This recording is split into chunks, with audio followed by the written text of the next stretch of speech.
Welcome dear friends to my video lecture on National Commission on Teachers. தமிழில் தான் இந்த ஆவணம் இருக்கிறது. தமிழிலே நாம் படிப்போம். தேசிய ஆசிரியர்கள் ஆணையம் 1999. இந்தியாவில் ஆசிரியர் கல்வியினுடைய விரிவான மறு ஆய்வு மற்றும் சீர்திருத்தத்திற்கான வளர்ந்து வரும் தேவையை நிவர்த்தி செய்வதற்காக நிறைவேற்றுவதற்காக 1999ஆம் ஆண்டு தேசிய ஆசிரியர்கள் ஆணையம் NCT நிறுவப்பட்டது. படித்த திறமையான மற்றும் பொறுப்புள்ள சமூகத்தை உருவாக்குவதில் ஆசிரியர் வகிக்கும் முக்கிய பங்கை உணர்ந்து NCT தற்போதுள்ள ஆசிரியர் கல்வி கட்டமைப்பை விரிவாக ஆய்வு செய்தது. இதைத்தான் முன்னுரையில் நாம் எழுதுகிறோம். இந்த கருத்துக்களை முன்னுரையில் எழுதுகிறோம். வேகமாக வளர்ந்து வரும் கல்வி சூழலின் சவால்களை எதிர்கொள்ள ஆசிரியர்கள் நன்கு தயாராக இருப்பதை உறுதி செய்வதற்கான மேம்பாடுகளை பரிந்துரைப்பதுதான் இந்த ஆணையத்தினுடைய நோக்கம். ஆசிரியர் ஆட்சேர்ப்பு, பயிற்சி, தொழில்முறை மேம்பாடு மற்றும் மதிப்பீடு ஆகியவற்றை உள்ளடக்கிய சீர்திருத்தத்திற்கான முக்கிய பகுதிகளை ஆணையம் அடையாளம் கண்டுள்ளது. தேசிய ஆசிரியர் ஆணையத்தினுடைய நோக்கங்கள் என்ன? தேசிய ஆசிரியர்கள் ஆணையத்தினுடைய முதன்மை நோக்கங்களை கீழ்கண்டவாறு நாம் சொல்லலாம். முதலாவதாக, ஆசிரியர் தரத்தை மேம்படுத்துதல். நாடு முழுவதும் ஆசிரியர் கல்வி திட்டங்களுடைய தரத்தை மேம்படுத்த, பயனுள்ள கற்றலை ஊக்குவிக்க ஆசிரியர்கள் தேவையான திறன்கள், அறிவு மற்றும் அணுகுமுறை கொண்டிருப்பதை உறுதி செய்தல் இதனுடைய நோக்கம். ஆகவே ஆசிரியர் தரத்தை மேம்படுத்துதல். அடுத்து, ஆசிரியர் பயிற்சியையே தரப்படுத்துதல். ஆசிரியர் பயிற்சிக்கான சீரான தரநிலைகளை நிறுவுதல், பல்வேறு நிலைகளில் கல்வியாளர்களுக்கு நிலையான தகுதிகள் மற்றும் திறன்களை அமைத்தல், இதெல்லாம் இரண்டாவதாக ஒரு கொள்கையாக வைத்திருந்தார்கள். ஆசிரியர் பயிற்சியை தரப்படுத்துதல். அடுத்த நோக்கம் என்ன என்று சொன்னால், தொழில்முறை மேம்பாட்டை வலுப்படுத்துதல், ப்ரொஃபஷனல் டெவலப்மெண்ட்டை வலுப்படுத்துதல். தொடர்ச்சியான தொழில்முறை மேம்பாட்டிற்கான ஒரு கட்டமைப்பை உருவாக்குதல், ஆசிரியர்கள் கற்பித்தல், தொழில்நுட்பம் மற்றும் பாடத்திட்ட சீர்திருத்தங்களில் ஏற்படும் முன்னேற்றங்களை தொடர்ந்து அறிந்து கொள்ள உதவுதல். ஆகவே இந்த தொழில்முறை மேம்பாட்டை வலுப்படுத்தாத இன் சர்வீஸ், ப்ரீ சர்வீஸ் என்றெல்லாம் சொல்லுகிறோமே, அந்த பயிற்சிகளெல்லாம் தரப்பட வேண்டும் என்று இவர்கள் வலியுறுத்தினார்கள். NCT, national commission on teachers, தேசிய ஆசிரியர் ஆணையம். ஆசிரியர் நலனுக்கான கொள்கை பரிந்துரைகள் கொடுத்தார்கள். ஆசிரியர் நலன் மற்றும் பணிச்சூழல் குறித்த கொள்கை பரிந்துரைகளை வழங்குதல், இதன் மூலம் தொழிலில் ஈர்ப்பு மற்றும் நிலைத்தன்மையை மேம்படுத்துதல் என்பது அடுத்த ஒரு முக்கியமான நோக்கம். ஆசிரியர் நலனுக்கான கொள்கை பரிந்துரைகளை செய்தார்கள். அடுத்து, பொறுப்புக்கூறல் மற்றும் மதிப்பீடு. கற்பித்தல் நடைமுறைகளை நியாயமாகவும் ஆக்கப்பூர்வமாக மதிப்பிடுவதற்கு அனுமதிக்கும் வகையில் ஆசிரியர் மதிப்பீடு மற்றும் பொறுப்புக்கூறல் முறையை முன்மொழிந்தார்கள். ஆகவே பொறுப்புக்கூறல் மற்றும் மதிப்பீடு. இந்த தேசிய ஆசிரியர்கள் ஆணையத்தினுடைய பின்னணி என்ன? 1990களில் NCT உருவாக்கம் பல சமூக கல்வி காரணிகளால் உந்தப்பட்டிருந்தது. இந்தியா தனது பள்ளி கல்வி வலையமைப்பை விரிவுபடுத்தியதால் தகுதி வாய்ந்த ஆசிரியர்களுக்கான தேவை வேகமாக வளர்ந்தது. இருப்பினும் ஆசிரியர் பயிற்சி திட்டங்களின் தரம் மாநிலங்களுக்கிடையே கணிசமாக வேறுபடுவது தெளிவாக தெரிந்தது. இன்றும் அப்படிப்பட்ட ஒரு நிலை இருக்கிறது. பாடத்திட்டம், வளங்கள் மற்றும் கற்பித்தல் நடைமுறைகளில் தரப்படுத்துதல் இல்லாதது கல்வித்தரத்தில் ஏற்றத்தாழ்வுகளுக்கு வழிவகுத்தது. கூடுதலாக உலகமயமாக்கல் மற்றும் தகவல் தொழில்நுட்பத்தில் ஏற்பட்ட முன்னேற்றங்கள் நவீன ஆசிரியர்களுக்கு தேவையான திறன்களை பாதித்தன. புதிய திறன்கள் ஆசிரியர்களுக்கு தேவைப்பட்டன. இந்த பிரச்சனைகளை உணர்ந்து இந்திய அரசு ஆசிரியர் கல்வியை முழுமையான முறையில் மதிப்பாய்வு செய்யவும், நாடு முழுவதும் ஆசிரியர் கல்வியை நவீனமயமாக்கவும் தரப்படுத்தவும் பரிந்துரைகளை வழங்க NCTயை நிறுவியது. இதுதான் இந்த பேக்ரவுண்ட். இதனுடைய பின்னணி என்ன, NCT எதனால் ஏற்பட்டதற்கான பின்னணியை நாம் அருமையாக சொல்லியிருக்கிறோம். அடுத்து, இதில் ஈடுபட்டு இருக்கக்கூடிய அந்த உறுப்பினர்கள் யார்? தேசிய ஆசிரியர்கள் ஆணையத்தில் ஈடுபட்டுள்ள உறுப்பினர்கள் NCT அனுபவம் வாய்ந்த கல்வியாளர்கள், கொள்கை வகுப்பாளர்கள், கல்வி ஆராய்ச்சியாளர்கள் மற்றும் ஆசிரியர் பயிற்சி நிறுவனங்களுடைய பிரதிநிதிகளை இந்த NCT கொண்டிருந்தது. இந்த உறுப்பினர்கள் நகர்ப்புற மற்றும் கிராமப்புற கல்வி சூழல்களை கருத்தில் கொண்டு பல்வேறு கண்ணோட்டங்களை கொண்டு வந்தார்கள். ஆசிரியர் கற்பித்தல், பாடத்திட்ட மேம்பாடு, குழந்தை உளவியல் மற்றும் கல்வி தொழில்நுட்பம் ஆகியவற்றில் நிபுணத்துவம் பெற்ற அறிஞர்களும் பங்களித்தார்கள்.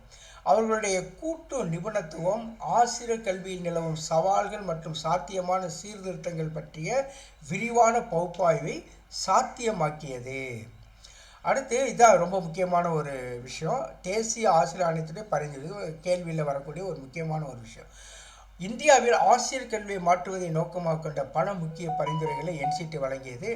ஆசிரியர் கல்வி திட்டங்களுக்கான திருத்தப்பட்ட பாடத்திட்டம், நவீன கற்பித்தல் முறைகள், உள்ளடக்கிய கல்வி மற்றும் வகுப்பறைகள், டிஜிட்டல் கருவிகளுடைய பயன்பாடு குறித்த தொகுதிகளை உள்ளடக்கிய வகையில் ஆசிரியர் கல்வி திட்டங்களுடைய பாடத்திட்டத்தை திருத்துவதில் முக்கியம் அளிக்கப்பட்டது. நன்றாக புரிந்து கொள்ள, ஆசிரியர் கல்வி திட்டங்கள் திருத்தப்பட்ட பாடத்திட்டம், முக்கியமாக இந்த ஆன்லைன் எஜுகேஷன் கருவிகளுடைய பயன்பாடு குறித்து இதிலே விவாதிக்கப்பட்டது. அதை பற்றிய பரிந்துரைகள் வைக்கப்பட்டன. அடுத்து தரப்படுத்தப்பட்ட ஆசிரியர் தகுதிகள். நிலையான கற்பித்தல் தரத்தை உறுதி செய்வதற்காக ஆசிரியர்களுக்கான தரப்படுத்தப்பட்ட தகுதிகள் பரிந்துரைக்கப்பட்டன. இதில் தொடக்க, இடைநிலை மற்றும் உயர்கல்வி ஆசிரியர்களுக்கான குறிப்பிட்ட தகுதிகளும் அடங்கும். ஆகவே தரப்படுத்தப்பட்ட ஆசிரியர், ஸ்டாண்டர்டைஸ்டு குவாலிஃபிகேஷன்ஸ் ஃபார் டீச்சர்ஸ், நியாயமான நிலையான கற்பித்தல் தரத்தை உறுதி செய்வதற்காக ஆசிரியர்கள் இதெல்லாம் படித்திருக்க வேண்டும், இப்படியெல்லாம் இருக்க வேண்டும், இந்தந்த திறன்களை பெற்றிருக்க வேண்டும் என்றெல்லாம் தரப்படுத்தப்பட்ட ஆசிரியர் தகுதிகளை உள்ளது. இப்பொழுது நாம் எழுதியிருக்கக்கூடிய தேர்வுகள் எல்லாம் இதை ஒட்டி வருவது தான். நடைமுறை பயிற்சிக்கு முக்கியத்துவம். நடைமுறை கற்பித்தல் அனுபவத்தினுடைய முக்கியத்துவத்தை ஆணையம் வலியுறுத்தியது. ஆசிரியர்களை நிஜ உலக வகுப்பறை சவால்களுக்கு தயார்படுத்த நீட்டிக்கப்பட்ட கற்பித்தல் பயிற்சிகள் மற்றும் வழிகாட்டுதல் திட்டங்களை ஆதரித்தது. அடுத்து தொடர்ச்சியான தொழில்முறை மேம்பாடு. தொடர்ச்சியான ஆசிரியர் பயிற்சி மற்றும் திறன் மேம்பாட்டிற்கான ஒரு கட்டமைப்பை நிறுவுதல். ஆசிரியர்கள் பட்டறைகள், இந்த ஒர்க் ஷாப்ஸ்ன்னு சொல்கிறோமே அது, ஆசிரியர்கள் பட்டறைகள், கருத்தரங்குகள், செமினார்ஸ் மற்றும் புத்தாக்க படிப்பு, ரெஃப்ரெஷர் கோர்சஸ், புத்தாக்க படிப்புகளில் பங்கேற்க ஊக்குவித்தல் ஆகியவற்றை இது பரிந்துரைத்தது. தொடர்ச்சியான தொழில்முறை மேம்பாட்டுக்கு சில கருத்துக்களை வழங்கியது, பரிந்துரைகளை வழங்கியது. ஆசிரியர் மதிப்பீடு மற்றும் பொதுப்புக்கூறு. ஆசிரியருடைய வளர்ச்சியை ஆதரிக்க ஆக்கப்பூர்வமான பின்னூட்ட வழிமுறைகளுடன் கூடிய வெளிப்படையான மற்றும் நியாயமான ஆசிரியர் மதிப்பீட்டு முறையை செயல்படுத்த ஆணையம் பரிந்துரைத்தது. அடுத்து மேம்பட்ட பணி நிலைமைகள் மற்றும் நன்மைகள். மேம்படுத்தப்பட்ட பணி நிலைமை, ஆசிரியர்களுடைய அந்த பணிவாழ்வு என்பது சிறந்து இருக்க வேண்டும் என்று பரிந்துரை செய்தார்கள். திறமையான நிபுணர்களை ஈர்க்கவும் தக்க வைக்கவும் ஆணையம் சிறந்த ஊதிய அளவுகள், தொழில் முன்னேற்ற வாய்ப்புகள் மற்றும் ஆசிரியர்களுக்கு ஆதரவான பணி நிலைமைகளை பரிந்துரைத்தது. அடுத்து தேசிய ஆசிரியர்கள் ஆணையத்தினுடைய கல்வி தாக்கங்கள் என்ன என்று பார்ப்போம். என்சிடி 1999 பரிந்துரைகள் ஆசிரியர் கல்வி மற்றும் பரந்த கல்வி முறைக்கு குறிப்பிடத்தக்க தாக்கங்களை கொண்டிருந்தன. மேம்படுத்தப்பட்ட ஆசிரியர் தரம். ஆசிரியர் கல்விக்கான உயர்தரங்களை வலியுறுத்துவதன் மூலம் என்சிடி அதிக திறமையான, ஊக்கமளிக்கும் மற்றும் அர்ப்பணிப்புள்ள கல்வியாளர்களை உருவாக்குவதை நோக்கமாக கொண்டது. இதன் விளைவாக மாணவர்கள் அதிக ஈடுபாடு கொண்ட மற்றும் பயனுள்ள கற்றல் அனுபவத்தில் இருந்து பயனடைந்தனர். தமிழ்நாட்டிற்கு மிகவும் பொருத்தமான ஒரு கருத்து இது. மேம்படுத்தப்பட்ட ஆசிரியர் தான் தமிழ்நாட்டில் நிச்சயமாக இருக்கிறது. அரசு வேலைகள் கிடைக்கிறதா இல்லை தனியார் வேலை கிடைக்கிறதா என்றல்ல இங்கே முக்கியம். ஆசிரியர்கள் தரம் வாய்ந்தவர்கள் இருக்கிறார்கள் என்பதை அனைத்து இந்தியா முழுவதும் சுற்றுப்பயணம் மேற்கொண்ட யாரும் என்னை போன்றவர்கள் நிச்சயமாக சொல்ல முடியும். தமிழ்நாட்டில் இருக்கக்கூடிய ஆசிரியர்கள் தரம் மேம்படுத்தப்பட்ட ஒன்று என்பதை ஏனென்றால் இதையெல்லாம் தமிழக அரசே செய்திருக்கிறது. எந்த அரசாக இருந்தாலும் இதெல்லாம் செய்திருக்கிறார்கள். என்சிடி அதிக திறமையான, ஊக்கமளிக்கும் அர்ப்பணிப்புகளை உருவாக்குவதை நோக்கமாக கொண்டிருக்கிறது. உயர் தரங்களை வலியுறுத்தியிருக்கிறார்கள் பல்வேறு திட்டங்கள், கல்வி திட்டங்கள் வழியாக என்று நாம் சொல்ல முடியும். அடுத்து மேம்படுத்தப்பட்ட கற்பித்தல் முறைகள். நவீன கற்பித்தல் முறைகள் மற்றும் தொழில்நுட்பங்களை அதிக அளவில் வெளிப்படுத்துவதன் மூலம் ஆசிரியர்கள் தங்கள் மாணவர்களுடைய பல்வேறு தேவைகளுக்கு ஏற்ப தங்கள் முறைகளை மாற்றியமைக்க முடியும். இதனால் கற்றல் மிகவும் அணுகக்கூடியதாகவும் தொடர்பு படுத்தக்கூடியதாகவும் இருக்கும். ஊடாடும் தன்மையுடன், இன்டராக்டிவ், கருத்து தகவல் பரிமாறப்படக்கூடிய தன்மையுடனும் இருக்கும். மேம்படுத்தப்பட்ட கற்பித்தல் முறைகள். அடுத்து பிராந்தியங்களுக்கு இடையே நிலைத்தன்மை. பல்வேறு மாநிலங்களுக்கு இடையே உள்ள நிலைத்தன்மை. தகுதிகள் மற்றும் பாடத்திட்டங்களுடைய தரப்படுத்துதல். மாநிலங்களுக்கு இடையே ஆசிரியர் கல்வி தரத்தில் உள்ள ஏற்றத்தாழ்வுகளை குறைக்க உதவியது. நகர்ப்புற மற்றும் கிராமப்புறங்களில் ஒரே மாதிரியான கற்பித்தல் தரத்திற்கு பங்களித்தது என்று சொல்லலாம். வாழ்நாள் முழுவதும் கற்றல் மற்றும் தொழில்முறை வளர்ச்சி, இதுவும் இதனுடைய தாக்கம் தான். இந்த ஆணையத்தினுடைய தாக்கம் வாழ்நாள் முழுவதும் கற்றல் தொழில்முறை வளர்ச்சி என்பது மனதிலே படிய வைத்தது. தொடர்ச்சியான தொழில்முறை மேம்பாட்டில் கவனம் செலுத்துவது ஆசிரியர்களுடைய வாழ்நாள் முழுவதும் கற்றல் கலாச்சாரத்தை ஊக்குவித்தது. இது கல்வி கண்டுபிடிப்புகள் மற்றும் வளர்ந்து வரும் மாணவ தேவைகளுக்கு ஏற்ப வேகத்தை பராமரிக்க அவர்களுக்கு உதவியது. அடுத்து கற்பித்தலில் பொறுப்புக்கூறல், அக்கௌண்டபிலிட்டி என்று ஆங்கிலத்தில் சொல்வார்கள்.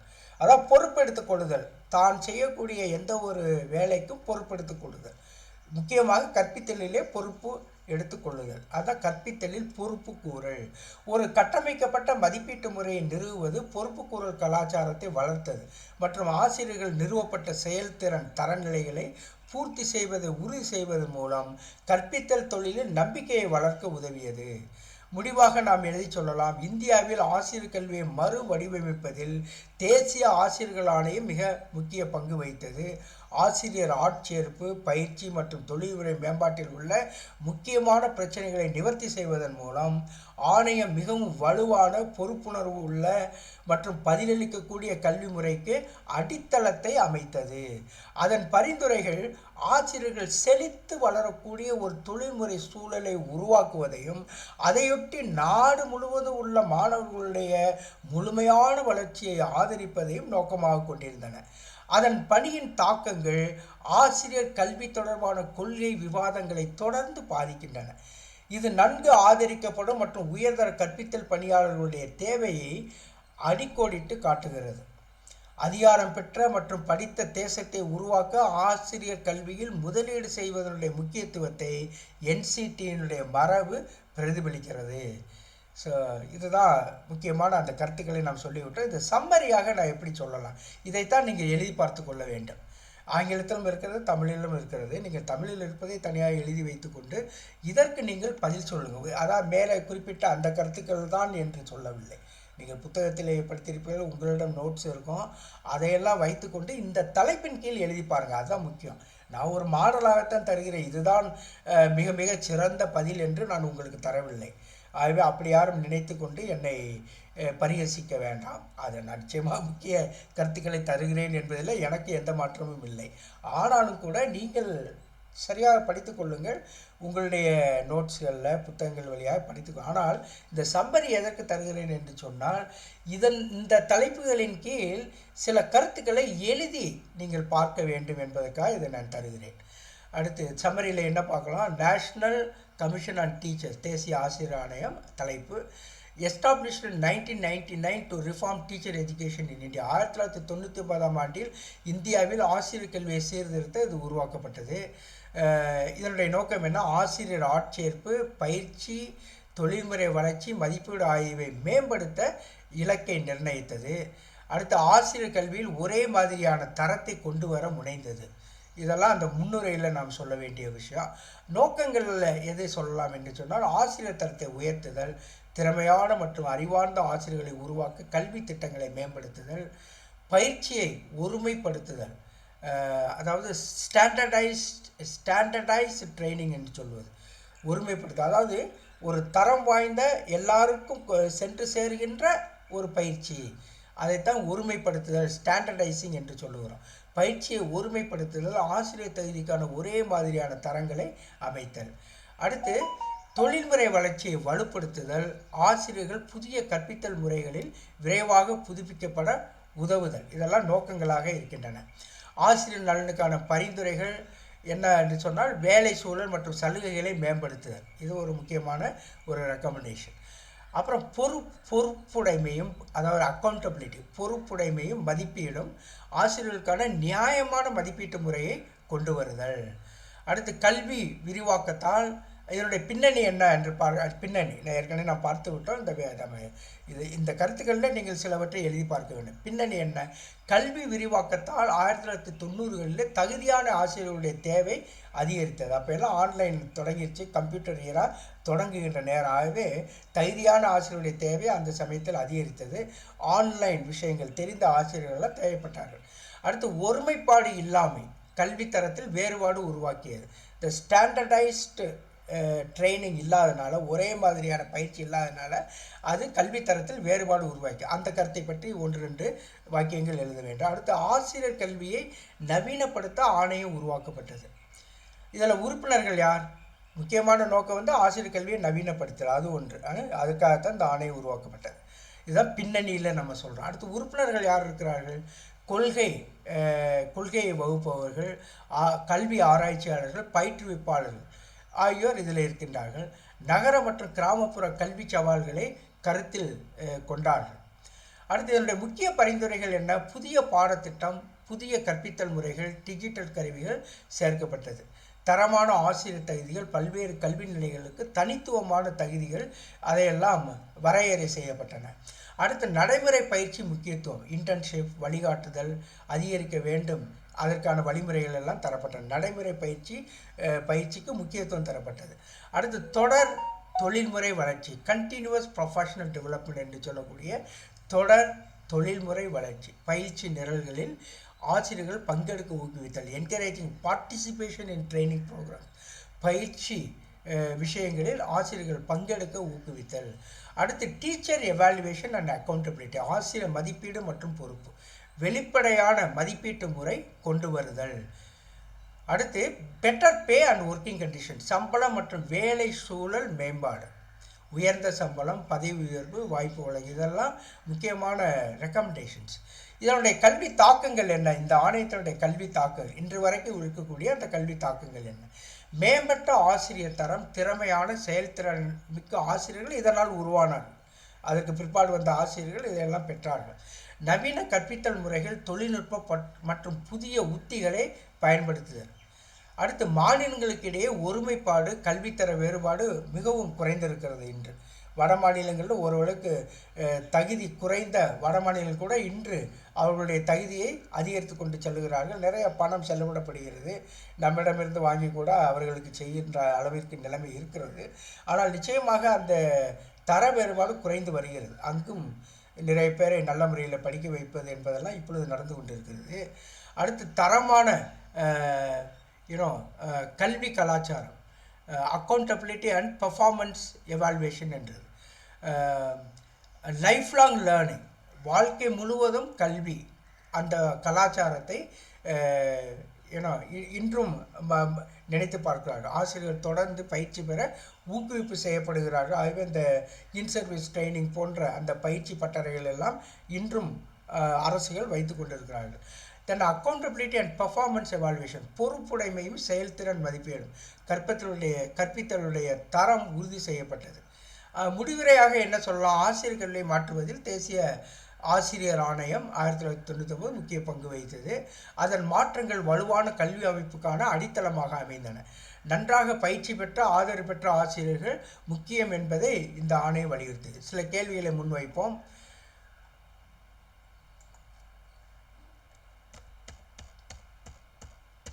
சரி, 1999ஆம் ஆண்டு நிறுவப்பட்ட தேசிய ஆசிரியர் ஆணையத்துடைய முதன்மை நோக்கம் என்ன? ஆசிரியர் கல்வியுடைய தரத்தை மேம்படுத்தாத முதன்மை நோக்கம். என்சிடி இந்தியா முழுவதும் ஆசிரியர் கல்வி திட்டங்களுடைய தரத்தை மேம்படுத்துவதை நோக்கமாக கொண்டது. என்சிடி 1999. பின்வருவற்றில் எது என்சிடியுடைய நோக்கமாக இருக்கவில்லை அப்படின்னா, இந்த நிபந்தனைகள் இல்லாமல் ஆசிரியர் சம்பளத்தை அதிகரிக்க, அப்படி இல்லை. எல்லா தரத்தையெல்லாம் கூட்டி அதற்கு பிற்பாடு ஆசிரியர் சம்பளத்தை அதிகரித்தல்.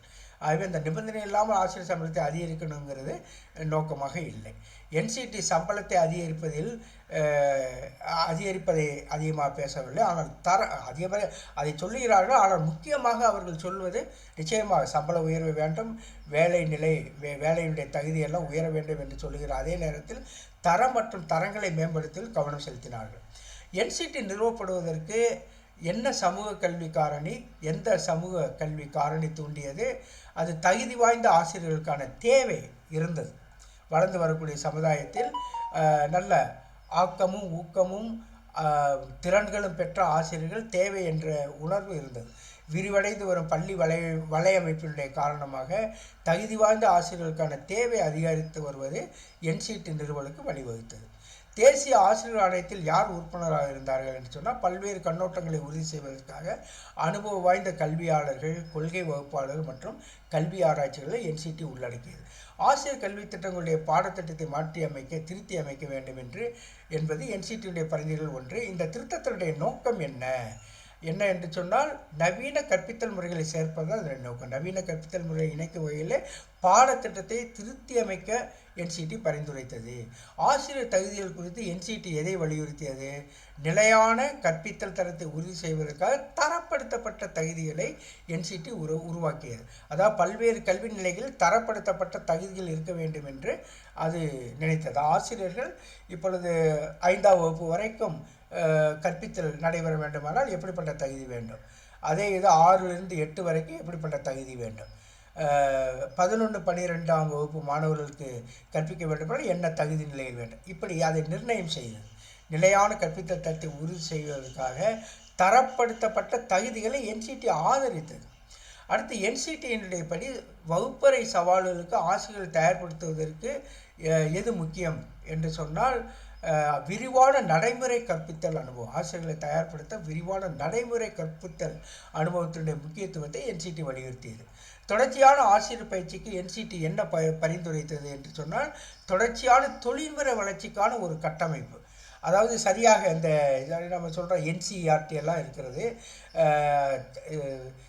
எஸ்சிஆர்டி எல்லாம் இருக்கிறது.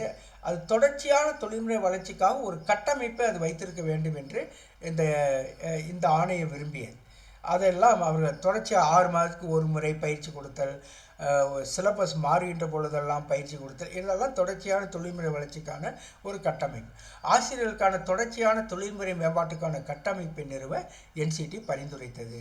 திறமையான ஆசிரியர்களை ஈர்ப்பதற்கும் தக்க வைத்துக் கொள்வதற்கும் முன்மொழியப்பட்ட நன்மைகளில் ஒன்று எது?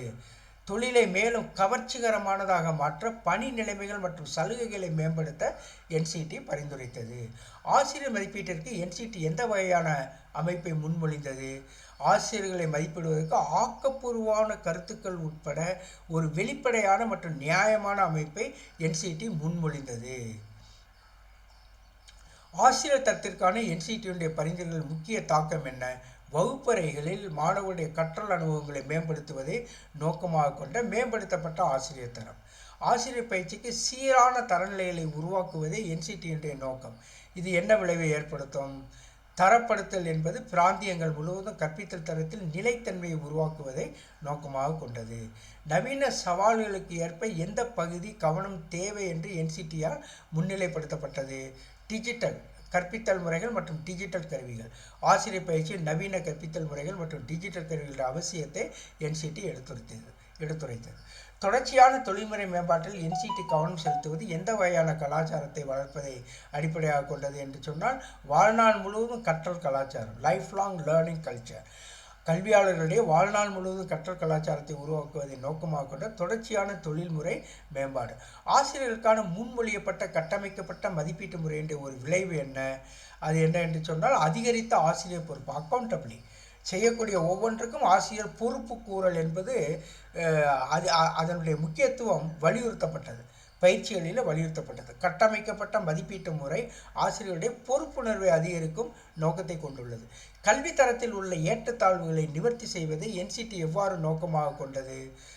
பிராந்தியங்களுக்கு இடையிலான கல்வி தரத்தில் உள்ள ஏற்றத்தாழ்வுகள் குறைப்பதை நோக்கமாக கொண்ட தகுதிகளை தரப்படுத்துதல். அடுத்து ஆசிரியர் பயிற்சி பள்ளிகள் தொடர்பான குறிப்பிடத்தக்க பரிந்துரை என்ன? ஆசிரியர்களை சிறப்பாக தயார்படுத்துவதற்காக வழிகாட்டுதலுடன் கூடிய நீட்டிக்கப்பட்ட கற்பித்தல் பயிற்சிகளை என்சிடி பரிந்துரைத்தது. கல்வியில் தொழில்நுட்பத்திற்கு என்சிடி என்ன பங்கை கொண்டிருக்கிறது? கற்பித்தல் முறைகளை மேம்படுத்த ஆசிரியர் பயிற்சியில் தொழில்நுட்பத்தை ஒருங்கிணைக்க என்சிடி பரிந்துரைத்தது. என்சிடியினுடைய பரிந்துரைகளின்படி பணி நிலைமைகளை மேம்படுத்துவதற்கு முதன்மையாக இலக்கு வைக்கப்பட்ட குழு எது அப்படின்னு சொன்னால் ஆசிரியர்கள் தான். என்சிடி குறிப்பாக ஆசிரியர்களுக்கான பணி நிலைமைகள் மற்றும் சலுகைகளை மேம்படுத்துவதிலே கவனம் செலுத்தியது. ஆசிரியர்கள் கல்விக்கான என்சிடி பரிந்துரைகளுடைய இறுதி இலக்கு ரொம்ப முக்கியமான கேள்வி. ஆசிரியர் கல்விக்கான என்சிடி பரிந்துரைகளுடைய இறுதி இலக்கு என்ன என்று சொன்னால் நிச்சயமாக அதிக படித்த மற்றும் திறமையான சமூகத்தை உருவாக்குதல். இதெல்லாம் ஆசிரியர்களுக்கு செய்ய வேண்டும் சொன்னால் ஆசிரியர்கள் அப்படிப்பட்ட நிலையிலே கற்பிப்பார்கள் என்று சொன்னால் என்ன நடக்கும்? அதிக படித்த மற்றும் திறமையான சமூகம் உருவாகும். அதுதான் என்சிடி பரிந்துரையினுடைய இறுதி இலக்கு. தரமான ஆசிரியர் கல்வி மூலம் அதிகாரம் பெற்ற மற்றும் படித்த சமூகத்தை உருவாக்குவதுதான் இறுதி இலக்காக இருந்தது. கல்வி தாக்கங்களை பொறுத்தவரை என்சிடியினுடைய பணி ஆசிரியர் தொழிலுக்கு என்ன பங்களித்தது? மேம்பட்ட தொழில்முறை மற்றும் நம்பிக்கை. என்சிடியுடைய படி தரமான தரநிலையின் மூலம் கற்பித்த தொழில்முறை மற்றும் நம்பிக்கையை மேம்படுத்துவதை நோக்கமாக கொண்டது. உள்ளடக்கிய கல்விக்கான ஆசிரியர் பயிற்சி குறித்து என்சிடி என்ன பரிந்துரைத்தது? இது ஆசிரியர் பயிற்சியுடைய குறிப்பிடத்தக்க பகுதியாக இருக்க வேண்டும். அதாவது தனியாக ஆசிரியர்கள் போட வேண்டும் என்பதில்லை. சாதாரணமாக ஆசிரியர் பயிற்சியில் ஒரு பகுதியாக இந்த உள்ளடக்க கல்வி பயிற்சி என்பதும் இருக்க வேண்டும் என்று வலியுறுத்தியது. உள்ளடக்கிய கல்வி ஆசிரியர் பயிற்சியின் ஒருங்கிணைந்த பகுதியாக இருக்க வேண்டும் என்று என்சிடி பரிந்துரைத்தது. ஆசிரியர் கல்வியில் என்சிடி எதிர்கொண்ட சவால்களில் ஒன்று எது என்றால் தகுதி வாய்ந்த ஆசிரியர் பற்றாக்குறை இருந்தது. அது ஒரு பெரிய, இந்த தமிழ்நாட்டை பொறுத்தளவில் தென் மாநிலங்களை பொறுத்தளவு அந்த பிரச்சனை இல்லை. நீங்கள் வட மாநிலத்தில் சென்றீர்கள் என்று சொன்னால் தகுதி வாய்ந்த ஆசிரியர் இல்லாத நிலையெல்லாம் அங்கு இப்பொழுது 2005 வரைக்கும் கூட இருந்தது என்பதை பார்க்க முடிந்தது. இப்பொழுது நிறைய பணம்லாம் செலவு செய்து அந்த நிலைமையை மாற்றியமைக்க பார்த்து கொண்டிருக்கிறார்கள். ஆகவே கல்வியில் ஒரு முக்கிய பிரச்சனையாக தகுதி வாய்ந்த ஆசிரியருடைய பற்றாக்குறையுடைய சவாலை என்சிடி கையாண்டது. ஆசிரியர் தரத்தை மேம்படுத்துவதன் மூலம் என்சிடி என்ன தாக்கத்தை அடைய விரும்பியது? கற்பித்தலுடைய தரத்தை மேம்படுத்துவதன் மூலம் மாணவர்களுடைய விளைவுகளை மேம்படுத்துது. ஒரு நல்ல கற்றறிந்த படித்த சமுதாயத்தை உருவாக்கு. அதுதான் தாக்கம், கற்பித்தலுடைய தரம். இந்திய கல்விக்கான தேசிய ஆசிரியர்கள் ஆணையத்துடைய ஒட்டுமொத்த தொலைநோக்கு பார்வை என்ன?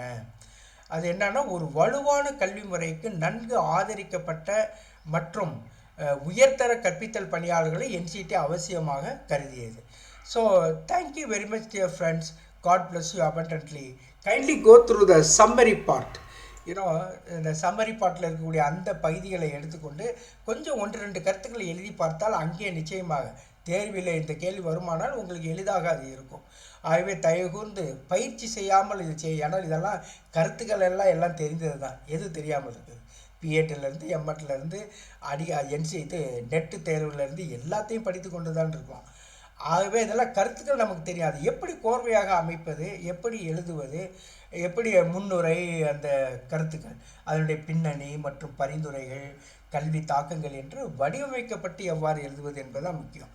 அதை ஒரு தடவை சொல்லி பார்த்து கொண்டு எழுதி பார்ப்பது அவசியம். ஏனென்றால் சொல்லி பார்ப்பதற்கும் மனதிலே வைத்துக் கொள்வதற்கும் எழுதி பார்ப்பதற்கும் நிறைய வித்தியாசங்கள் இருக்கின்றன. எழுதி பார்க்கின்ற பொழுதுதான் நம்முடைய உண்மையான திறன் வெளிப்படும். அதைத்தான் இப்பொழுது சோதிக்க இருக்கின்றார்கள் என்பதை நீங்கள் நினைவு கூற வேண்டும் என்று உங்களை அன்போடு கேட்டுக்கொண்டு இந்த என்சிடியை நான் முடித்து விடுகிறேன். தொடர்ந்து அடுத்த காணொளிக்கு நான் செல்கிறேன். God bless you abundantly.